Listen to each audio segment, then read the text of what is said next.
Bloomberg Audio Studios. Podcasts, radio, news.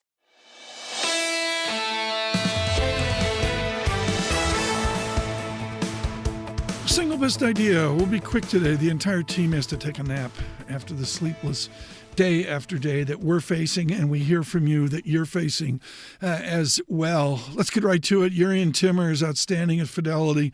I can't say enough about his technical analysis. He's very generous with it. Go to LinkedIn and look for Jurrien Timmer, Timmer, and it is absolutely spectacular pro analysis of a trend. Here is Jurrien Timmer of Fidelity counting sheep. You know how you count sheep when you try to fall asleep? I was counting the number of bear markets I've lived through in my 40 years on Wall Street.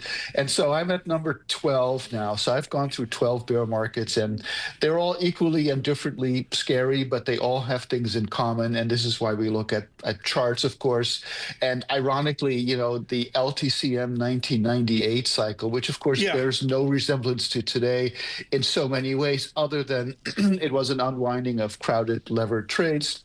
And of course, we have some of that this time around. But, you know, a textbook technical pattern is you fall 10% because you know something is not right. And then if it ends up being okay, then you rally and everyone forgets about it. You know, last summer, that little growth scare with the yen carry trade was an example of that. Nobody remembers that, but it was down 10%.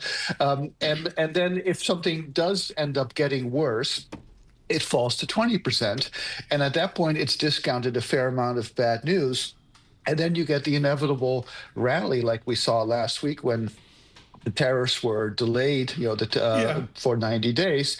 And you bounce up to that scene of the crime where the market broke down the first time. So that's 5,500 on the S&P. And that's where the sellers come out. And lo and behold, this is exactly where this rally has stopped.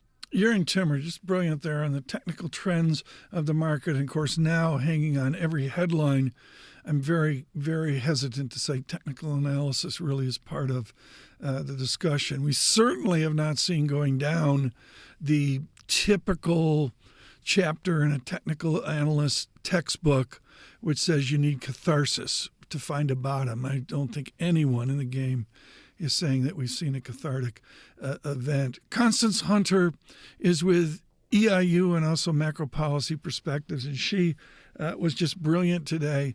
The thing we talked about, not here but before, was antibiotics and pharmaceuticals. She's really emphasizing the White House analysis of pharmaceuticals within tariffs, and I picked up on what does that mean for China is they export some of the chemicals and those needed drugs that our families use each and every day. From EIU, here's Constance Hunter on the moment. So we're looking at all the intermediate goods, right? So if you think about even manufacturing in the U.S., even the manufacturing we do here takes imported parts and puts that into the final goods, right? So this is like the policies of Juan Perón in Argentina in 1945. When he said, well, we're just going to make everything here in Argentina.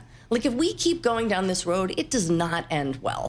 So an allusion to Argentina. Thank you to Anne-Marie Horton for her travel to Buenos Aires to speak with the Secretary of Treasury. A needed conversation given the crisis. We are going to continue with our conversations and discussions on tariffs and on what clearly is a trade war. Particularly thank you to our Hong Kong News Bureau that's been sleepless in the Chinese morning, about 7 p.m.